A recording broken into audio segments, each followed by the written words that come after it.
A guerra pertence ao Senhor. Delione não sabia, minha esposa não sabia, ninguém sabia que o assunto da mensagem de hoje seria esse. Nós não falaríamos necessariamente sobre discipulado, ainda que indiretamente estejamos falando e sempre estejamos falando, mas abordaríamos justamente isto: a guerra pertence ao Senhor. Nestes 200 anos de independência do Brasil, e abordaremos isso mais detidamente, ainda que de modo breve no final da mensagem, nesses 200 anos de independência do Brasil, nós chegamos a um ponto extremamente crucial. 2 de outubro é uma data histórica para nós, e nós temos certeza que Deus está agindo. Absoluta certeza. Deus está agindo. Gênesis capítulo 3 diz, a partir do verso 5, Deus sabe que no dia em que dele comerdes, ou seja, do fruto proibido, se abrirão os vossos olhos e sereis como Deus, diz a serpente, sabendo o bem e o mal. E viu a mulher que aquela árvore era boa para se comer e agradável aos olhos, e árvore desejável para dar entendimento. Tomou do seu fruto e comeu, e deu também a seu marido, e ele comeu com ela. Esse texto apresenta para nós um problema existencial. Quando a serpente diz, sereis como Deus, ela apresenta para o ser humano justamente aquilo que seria o seu impasse desde então. O ser humano comeria do fruto, primeiro Eva, depois Adão, e seriam expulsos do jardim por palavra de Deus, e o Senhor colocaria uma sentinela, uma espada flamejante, impedindo o acesso dos homens, dos seres humanos de volta ao jardim. Essa proposta de Satanás cria um problema existencial que vai acompanhar o ser humano até o fim desta era.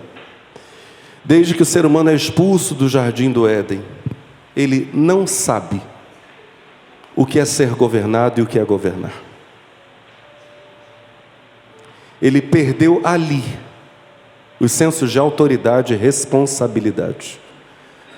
Os conflitos que hoje há sobre responsabilidade, sobre tomada de decisão, sobre assumir responsabilidade, sobre honrar a autoridade, sobre saber ser autoridade, tudo isso tem seu fundamento aqui, nesta expressão: sereis como Deus.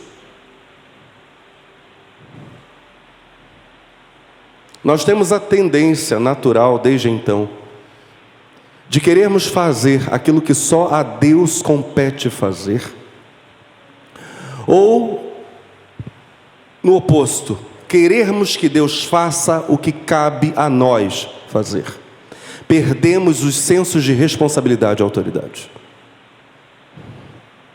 Um dos efeitos do pecado de Adão foi a perda desses sensos, desde o instante em que o ser humano quis ser como Deus, por sugestão satânica, deixou de saber quem era.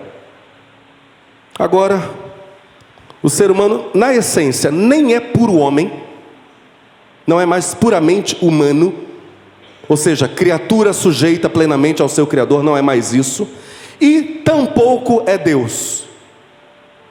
Nem é Deus, nem é puro homem. É o quê? Ele tornou-se uma outra coisa, e é essa a crise existencial, metafísica mesmo, que Satanás consegue instilar para dentro do coração humano. O ser humano é o quê? Agora ele é, essencialmente, criatura desligada do seu Criador. Mas Deus que é amor, que é exatamente o que acabamos de cantar, um Pai de amor. Deus luta em favor do ser humano, Deus luta contra a alienação do ser humano, Deus luta contra esse afastamento do ser humano de si, ou seja, de Deus. As guerras do homem são as guerras do Senhor. Deus sempre cumpre seu papel. Deus está sempre pronto a mostrar ao ser humano como superar suas crises existenciais, todas elas derivadas dessa crise primeira. A confusão quanto à sua própria identidade. Quem é ele? Ser humano. As nossas lutas, isso é o que importa saber nesta noite, são mesmo lutas do Senhor. Nossas angústias e nossos medos pertencem ao Senhor. Paulo escreve aos Efésios, no capítulo 1, versos 3 a 5. Bendito Deus e Pai de nosso Senhor Jesus Cristo, o qual nos abençoou com todas as bênçãos espirituais nos lugares celestiais em Cristo, como também nos elegeu nele antes da fundação do mundo, para que fôssemos santos. Diga comigo, nos elegeu nele, em Cristo, antes da fundação do mundo, para sermos separados. Para que fôssemos santos e irrepreensíveis diante dele em amor, e nos predestinou para filhos de adoção por Jesus Cristo, para si mesmo, segundo a boa vontade da sua vontade. Pedro dirá algo similar, mas eu quero pensar nessa expressão petrina, muito interessante, que surge no verso 18. Pedro diz, sabendo que não foi com coisas corruptíveis como prata ou ouro, que fostes resgatados da vossa vã maneira de viver. A terminologia de Pedro aqui, essa é a questão interessante. A expressão fostes resgatados sugere que nós éramos prisioneiros e fomos trazidos de volta, reavidos na guerra. Sabendo que não foi com coisas corruptíveis, diz Pedro, como prata ou ouro, que fostes, já aplicando a fala, trazidos ou resgatados como prisioneiros, trazidos de volta na guerra, da vossa vã maneira de viver, que por tradição recebestes dos vossos pais, mas com o precioso sangue de Cristo, como de um cordeiro imaculado e incontaminado, o qual na verdade em outro tempo foi conhecido ainda antes da fundação do mundo, mas manifestado nestes últimos tempos por amor de vós. Se Paulo diz que fomos eleitos por Deus para sermos separados, eleitos em Cristo antes da fundação do mundo, Pedro vai dizer que o Cordeiro já foi conhecido como tal antes da fundação do mundo, mas no tempo certo, isto é, há mais ou menos 2000 anos, manifestado como o Cordeiro de Deus que tira o pecado do mundo.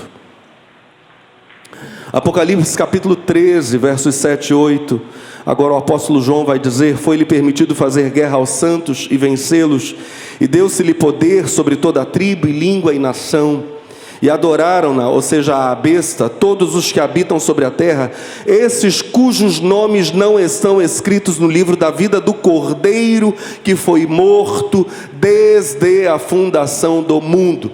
Há uma discussão aqui quanto a esse verso 8, o Cordeiro que foi morto desde a fundação do mundo. Há a possibilidade de a Bíblia estar apontando para o que ocorreu lá no início da história humana, já em território, em solo terrestre,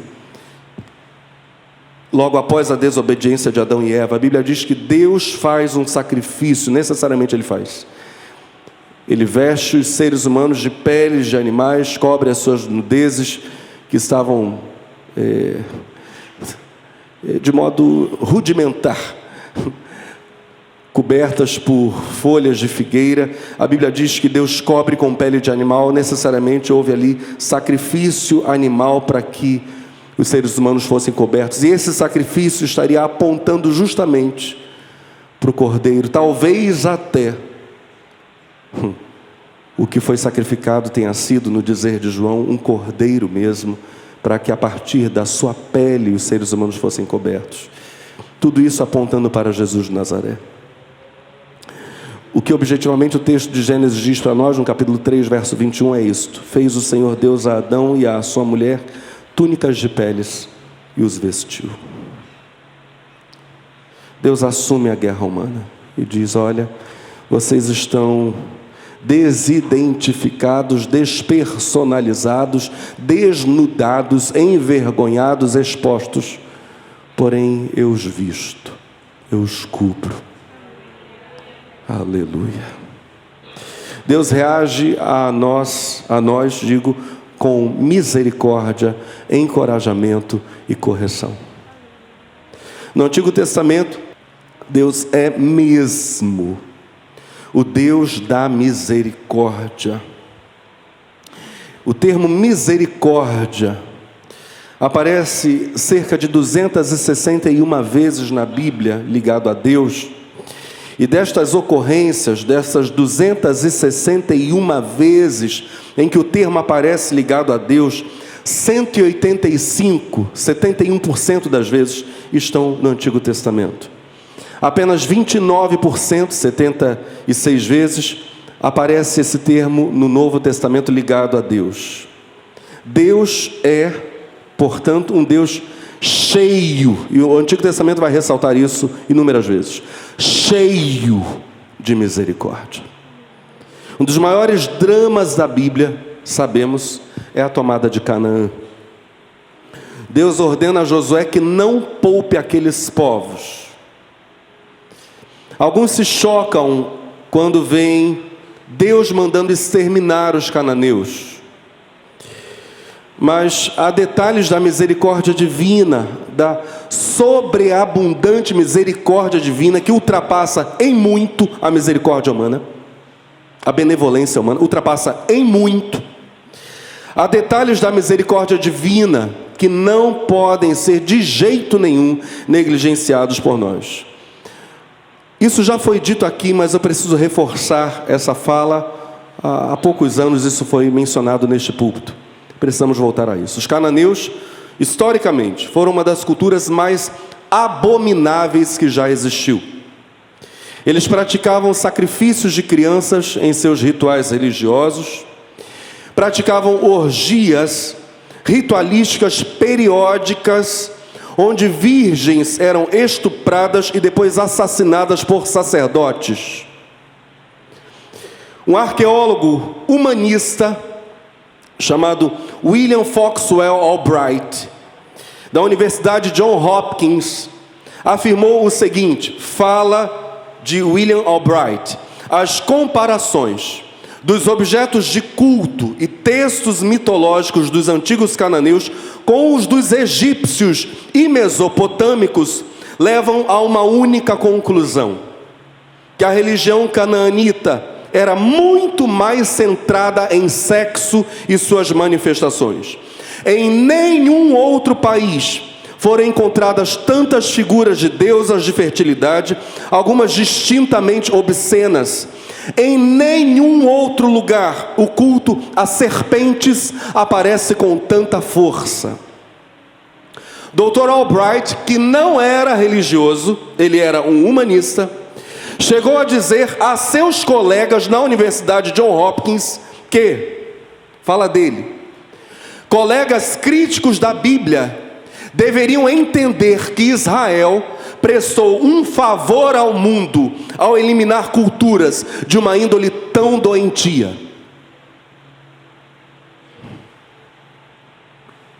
Segundo o Dr. William Foxwell Albright, em suas pesquisas arqueológicas e históricas, os cananeus terem sido varridos do mundo foi uma espécie de higienização, porque eram extremamente torpes e cruéis. Os cananeus, diz a Bíblia, tiveram mais de 400 anos para mudarem sua cultura perversa. Isso é misericórdia. Quem teria uma paciência de mais de 400 anos? Alguém aqui no auditório? Em Gênesis 15, Deus falara a Abraão, aproximadamente entre 1812 e 1637 a.C., isso é, quanto à história de Israel, cerca de 400 anos antes de Josué, o ocupador, então o conquistador de Canaã.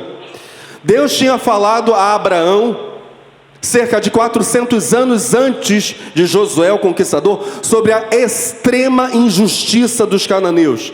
Deus diz a Abraão em Gênesis 15, versos 15 e 16: tu irás a teus pais em paz, em boa velhice serás sepultado, E a quarta geração tornará para cá, porque a medida da injustiça dos amorreus ou cananeus não está ainda cheia. E Deus, na sua onisciência, sabia que, embora Ele lhes desse oportunidade de arrependimento, eles apenas cresceriam em maldade pelos 400 anos que viriam. Dois arqueólogos, John Garstang e Bryant Wood, fizeram escavações apuradas e comparações entre documentos antigos, determinando que a queda de Jericó ocorreu por volta do ano 1400 a.C. É o fim do período chamado Idade do Bronze Antigo. Certos documentos que foram descobertos em Tel El Armana, no Egito, e em Ugarit, na Síria Ocidental, confirmam a data afirmada pelos dois arqueólogos, pois tratam de povos que os cananeus chamavam de Rabirus. Rabirus eram nômades invasores, e provavelmente a citação dos textos cananitas é mesmo dos judeus invadindo para tomarem a terra. Ou seja, havia uma expectativa nos povos cananeus, isso Raabe vai dizer para os espias: nós sabemos do que o Deus de vocês fez no Egito e o que tem feito no caminho de vocês. Nós sabemos que nossos povos cairão diante de vocês.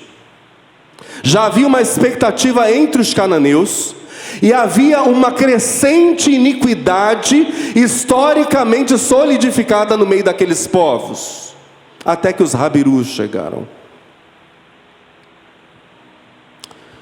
Deus, na sua misericórdia, deu tempo de arrependimento. Glória a Deus, houve quem se arrependesse, por exemplo, Raabe, a prostituta.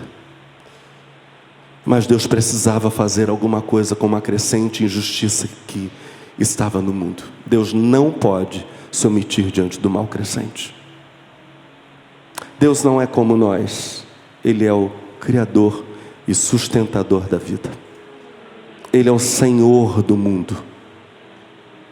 Aliás, cantamos isso também aqui hoje. Dono do mundo, dono do meu coração. Imaginemos Leonardo da Vinci, autor da famosa Mona Lisa, um quadro que muitos acham belíssimo. Eu pessoalmente acho bonito, mas não tão belo assim. Mas pensemos na Mona.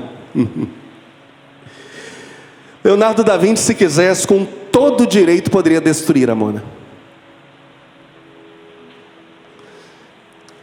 Se quisesse fazer outro desenho no lugar da Mona, evidentemente sem estar cometendo crime, porque ele era o autor. Assim também é Deus com a sua criação.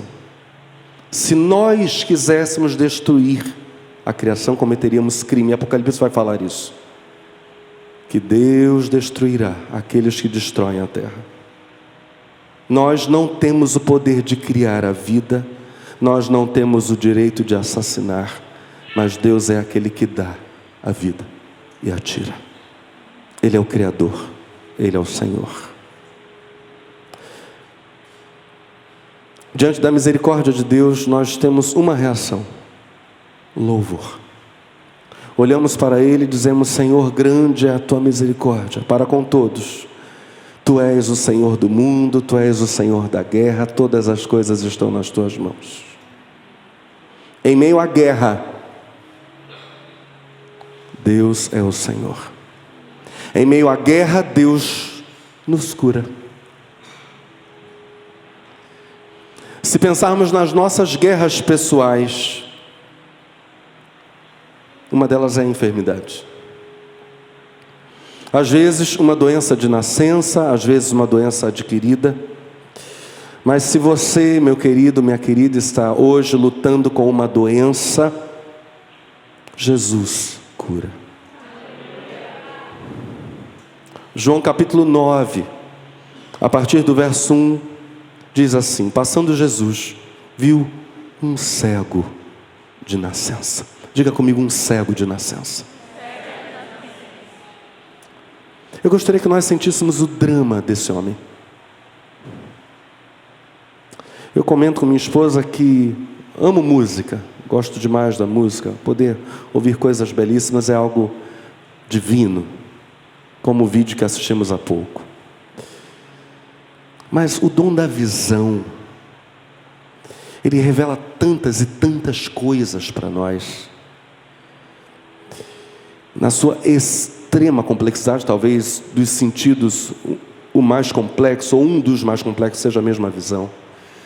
O dom da visão, ele é de um preço extraordinário, mas eu gostaria que você imaginasse comigo alguém que sempre viu somente o escuro.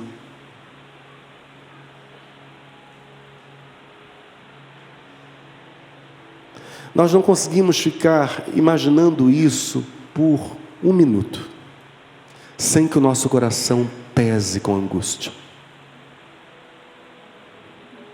Claro que o mesmo vale para nunca ter ouvido, nunca ter podido falar, nunca ter podido sentir algo, um toque, um abraço.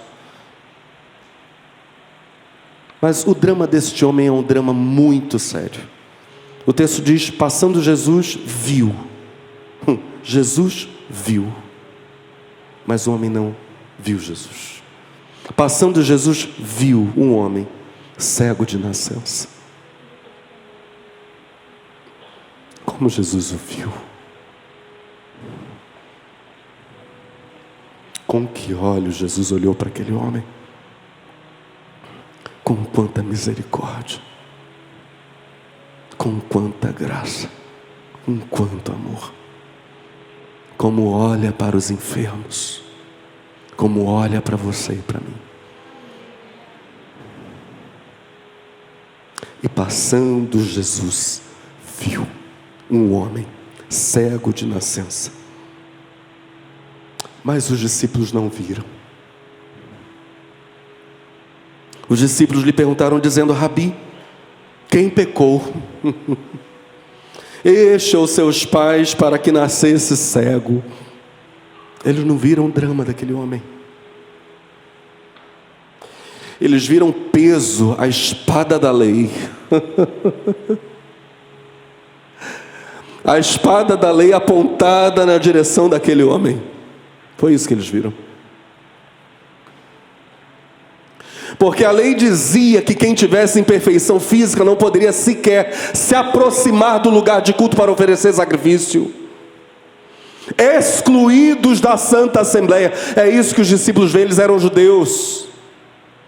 Senhor, para que esse homem seja excluído, para que esse homem não seja partícipe das coisas santas, quem pecou? É a ideia primária de um judeu.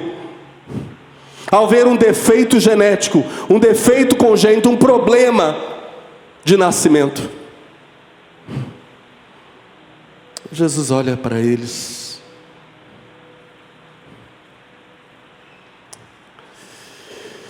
e dá uma resposta que é o contrassenso total daquilo que eles imaginariam. Jesus não fala da espada, preste muita atenção, Jesus fala da misericórdia.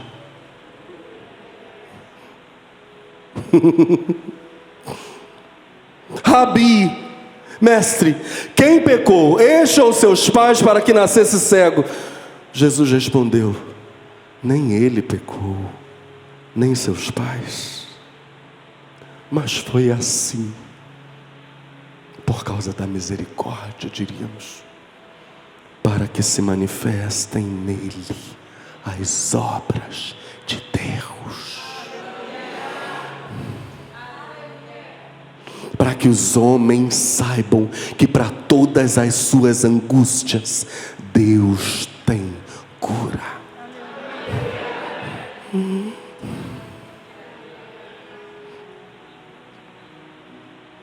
Convém, diz Jesus no verso 4, que eu faça as obras daquele que me enviou enquanto é dia. A noite vem quando ninguém pode trabalhar. Enquanto estou no mundo, sou a luz do mundo. Sou aquele que faz os homens ver. Sou aquele que abre olhos. Sou luz. Tendo dito isto, cuspiu na terra, e com a saliva fez lodo, e untou com o lodo os olhos do cego, e disse-lhe: vai, lava-te no tanque de Siloé, que significa o enviado. Foi, pois, e lavou-se, e voltou vendo. Nesse texto, Jesus cura com saliva. Isso é uma grande consolação para nós. No domingo passado nós celebramos a ceia do Senhor, aleluia. A arqueologia hoje sabe que na ceia pascal do Senhor com seus 12, só havia, como era de costume, um único cálice. Apenas um. Todos os discípulos participavam, compartilhavam do cálice do Senhor.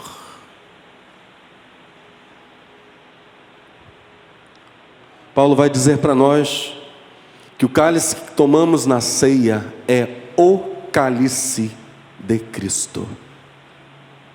Não temos um cálice próprio, lembremos disso. O cálice é o cálice do Senhor. É momento de comunhão com o Senhor, diante do Senhor. É estar diante dEle, tomando do seu cálice, da sua vida. Para Jesus, evidentemente o cálice que vimos no domingo passado é o cálice do perdão. Para Ele foi cálice de aflição e dor. Para nós é cálice de perdão e gozo, alegria. Mas, permitam-me dizer, se este fosse o cálice, o Senhor beberia e entregaria aos discípulos, para que eles bebessem. De modo indireto, tanto quanto ocorreu com este cego, tendo contato com essa mesma saliva. Essa mesma saliva que cura as doenças, que sara as cegueiras, que tira as enfermidades. O cálice do Senhor. Paulo vai fazer essa pergunta. 1 Coríntios capítulo 10, a partir do verso 16. Porventura o cálice de bênção que abençoamos não é a comunhão do sangue de Cristo? O pão que partimos não é porventura a comunhão do corpo de Cristo? Não podeis beber o cálice do Senhor e o cálice dos demônios. Não podeis ser participantes da mesa do Senhor e da mesa dos demônios. Eu, ciente de que as minhas guerras não são minhas, mas do Senhor, dia a dia, juntamente com vocês, quero comungar com Cristo no seu cálice. Nós poderíamos, dentro da nossa cultura pantaneira, dizer: eu vou tomar o tereré com Jesus. É a mesma bomba compartilhada. É o chimarrão com o Senhor. Alguns não gostam da ideia justamente por isto, por causa da saliva. Mas tudo que vem de Jesus é curador.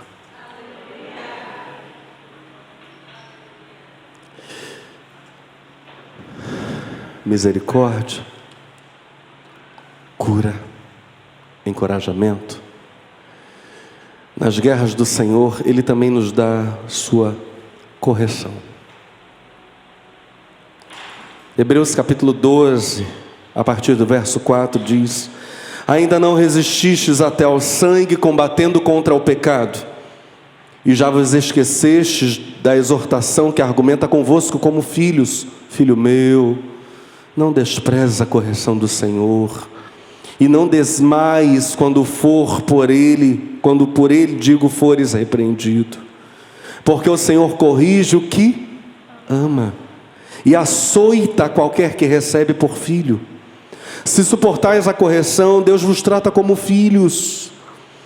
Porque que filho há a quem o pai não corrija? Mas se estáis sem disciplina, da qual todos são feitos participantes, sois então bastardos e não filhos.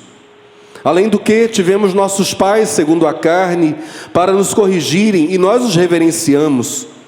Não nos sujeitaremos muito mais ao Pai dos Espíritos para vivermos? Porque aqueles, ou seja, os nossos pais naturais, na verdade, por um pouco de tempo nos corrigiam como bem lhes parecia. Mas este, para nosso proveito, para sermos participantes da sua santidade. E na verdade, toda correção ao presente não parece ser de gozo, senão de tristeza. Mas depois produz um fruto pacífico de justiça nos exercitados por ela. Portanto, tornai a levantar as mãos cansadas e os joelhos desconjuntados, e fazei veredas direitas para os vossos pés, para que o que manqueja não se desvie inteiramente, antes seja sarado. Segui a paz com todos e a santificação, sem a qual ninguém verá o Senhor, tendo cuidado de que ninguém se prive da graça de Deus, e de que nenhuma raiz de amargura brotando vos perturbe, e por ela muitos se contaminem. E ninguém seja devasso ou profano como Esaú, que por uma refeição vendeu o seu direito de primogenitura. Diante da correção de Deus, o autor aos Hebreus vai dizer para nós, nós não podemos reagir com ira, com insatisfação, muito ao contrário. Devemos reagir com obediência, com respeito, com reverência. E aqui eu preciso falar algo a respeito do nosso país. Deus, por sua misericórdia, nos livrou nos últimos anos de governo esquerdista no poder, na presidência da República. Onde estaria o Brasil se permanecêssemos com o governo esquerdista durante a chamada pandemia? Onde estaria o país? Eu quero apresentar dados reais que até grupos esquerdistas estão tendo que engolir. Expor essas coisas, porque não tem como fugir delas. Elas são públicas e notórias. Mas que apenas exprimem, revelam a grande misericórdia de Deus, porque a igreja de Cristo tem clamado. Há um remanescente fiel nesse país que tem clamado. A infinita misericórdia de Deus, de algum modo pondo esse país no trilho. Cito os dados. Matéria da revista Veja, 28 de junho de 2022. Ainda que eles ponham um título extremamente tendencioso, estão divulgando esses dados, tendo que engolir, é divulgar entre os dentes. Redução das mortes violentas é boa notícia para Bolsonaro. Levantamento do Fórum Brasileiro de Segurança Pública registra os menores índices desde 2011. O Brasil registrou no ano passado uma queda de 6,5% no número de mortes violentas. Agora veja se a redução de mortes violentas tem que ser tratada mera e simplesmente como palanque eleitoreiro. Veja o valor, o verdadeiro valor da vida humana, quando você diz numa manchete, ou intitula uma manchete dessa maneira: morrer menos gente é notícia boa para o Bolsonaro. Não é boa para o Brasil, não. Brasil caminha, diz o ministro de Minas e Energias, Adolfo Saxida. Brasil caminha para ter o menor preço de gasolina do mundo. Isso está demonstrado pela Agência Nacional do Petróleo e pela Global Petrol Prices.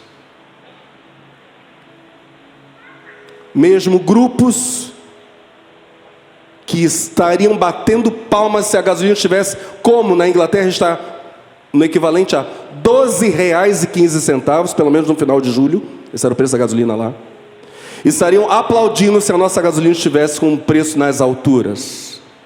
Outro dado, lembrando que o IBGE hoje é um instituto aparelhado. Segundo o IBGE, desde 2012, o Brasil não atingia um percentual tão alto de gente empregada. 57% da população, aproximadamente, ou seja, 98 milhões de brasileiros estão empregados. Em relação a 2021, são 9 milhões a mais de empregos. É um dos menores percentuais de desemprego da história. Nosso desemprego está em 9,3%.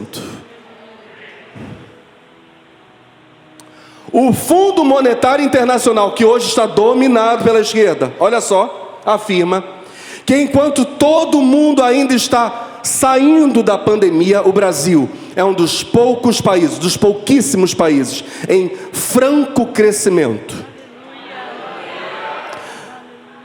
Justamente devido, em grande parte, a dois fatores: redução de impostos, desoneração, e manutenção da produção, mesmo durante aquilo que eu chamo de pandemônio e não pandemia.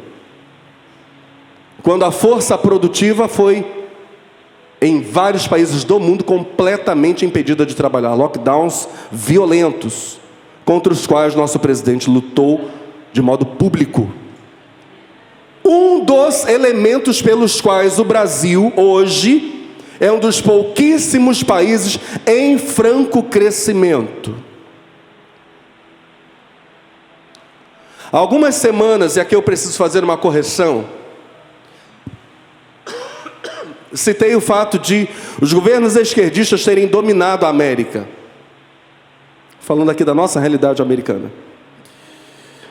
Não são apenas dois, graças a Deus, são 4 os países comandados por pessoas ligadas à direita: Brasil, Equador, Paraguai e Uruguai. Agora vejam só onde recentemente governos esquerdistas assumiram o controle. A Argentina, muitos de nós estamos acompanhando, que virou a Argentina. Alberto Fernandes está demolindo a Argentina. No Chile, Gabriel Boric fazendo a mesma coisa. Os dois países estão com falta de alimentos, com falta de combustíveis, e o povo, desde 2021, está indo embora do país, ou dos países. A Direção Nacional de Imigração da Argentina diz que mais de 26 mil cidadãos deixaram a Argentina em 2021. No Chile, 86 mil deixaram o país. Um número não visto há décadas no Chile. Isso, dizem organizações governamentais, é o mesmo comportamento no Chile e na Argentina que se observou na Venezuela e em Cuba, antes dos governos de esquerda, com mão de ferro, quebrarem completamente esses países. Agora pensemos um pouquinho em Daniel Ortega, na Nicarágua. Faz 21 dias para ser mais preciso, a Missão Portas Abertas publicou uma reportagem intitulada: O que está acontecendo na Nicarágua? Cristãos estão sob intensa perseguição do Estado. O governo esquerdista de Daniel Ortega é o motivo dessa coisa terrível que passo a ler. Localizada na América Latina, a Nicarágua foi incluída na lista de países em observação de 2022 por apresentar um contexto de forte opressão aos cristãos.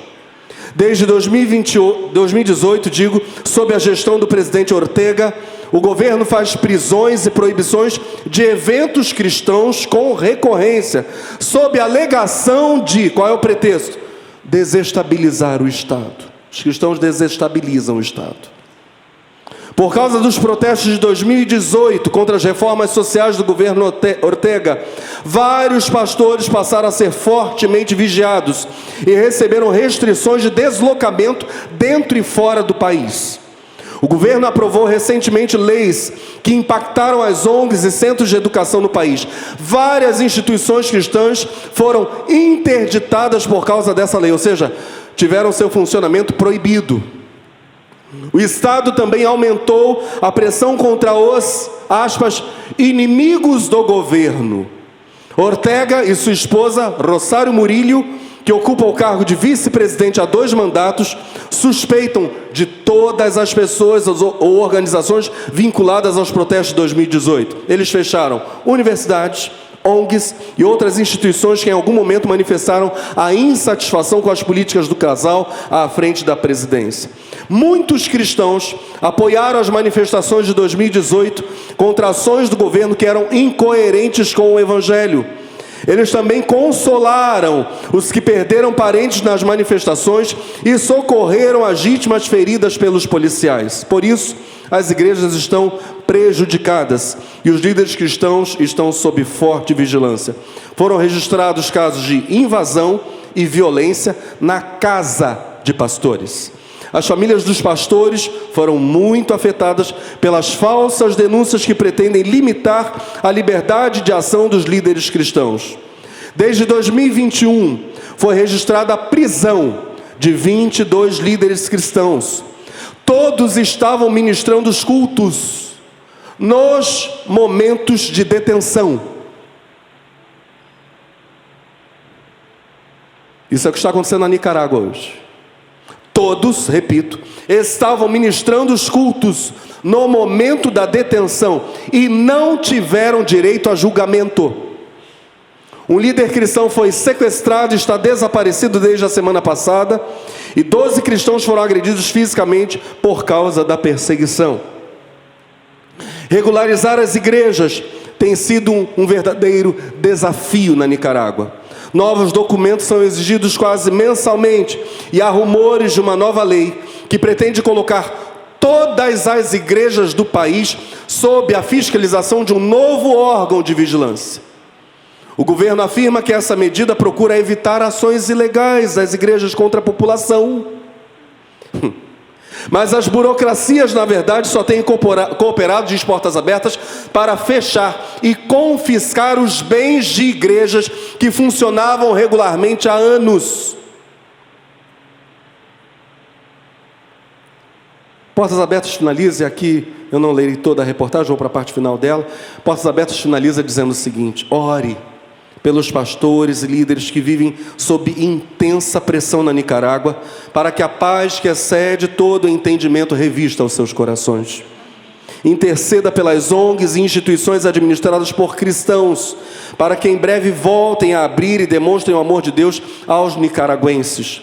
Rogue pelas autoridades do país, para que sejam alcançadas pela sabedoria de Deus e tomem as decisões corretas em favor do povo. Eu estava olhando para todas essas coisas, para o avanço do Brasil, em meio a um caos mundial, para o retrocesso na Nicarágua, para o retrocesso no Chile, para o retrocesso na Argentina, e pensando, meu Deus, 2 de outubro é uma data absolutamente decisiva para todos nós. Absolutamente decisiva. E hoje eu faço algo que nunca fiz. Lindamente houve a homenagem no domingo retrasado. Eu até agora estou emocionado com aquela homenagem. Vocês são demais. Mas eu estava brincando depois com os organizadores. Não foram 20 anos de ministério. Foram 22 de pastorado, e se contarmos o tempo de evangelista, foram 25. Não tem problema, são números. Nunca fiz isso. Em 25 anos de ministério, nunca fiz isso. 22 de pastorado, nunca fiz isso. Vocês vão ver fazendo isso pela primeira vez.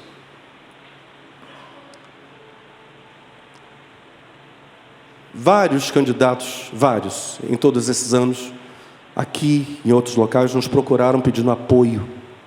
Eu nunca dei. Nunca fiz isso. E claro, evidente, jamais vou abrir o púlpito, o altar da igreja do Senhor, para que um político venha e fale. Mas recentemente eu fiquei surpreso com o que Deus fez.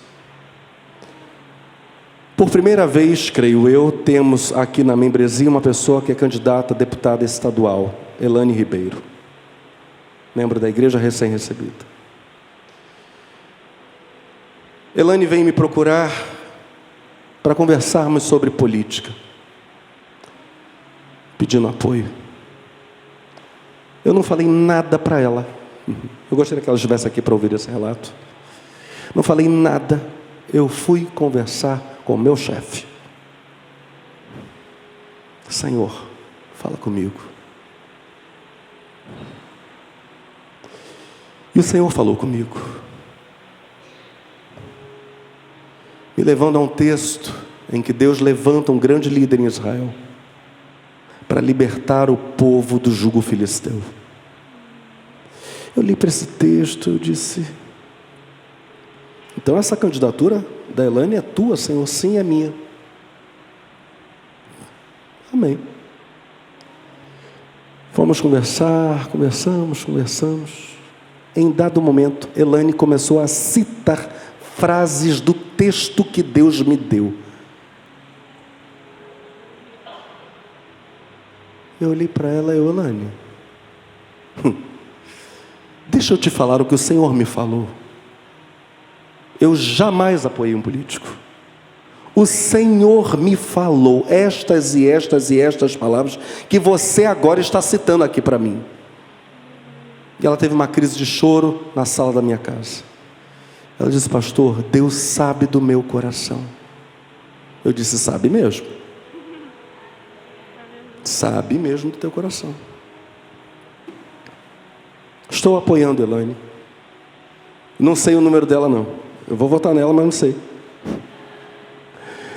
Quando chegar lá o 2 de outubro, eu vejo levo a minha colinha. Com celular. Ah, Alexandre de Moraes.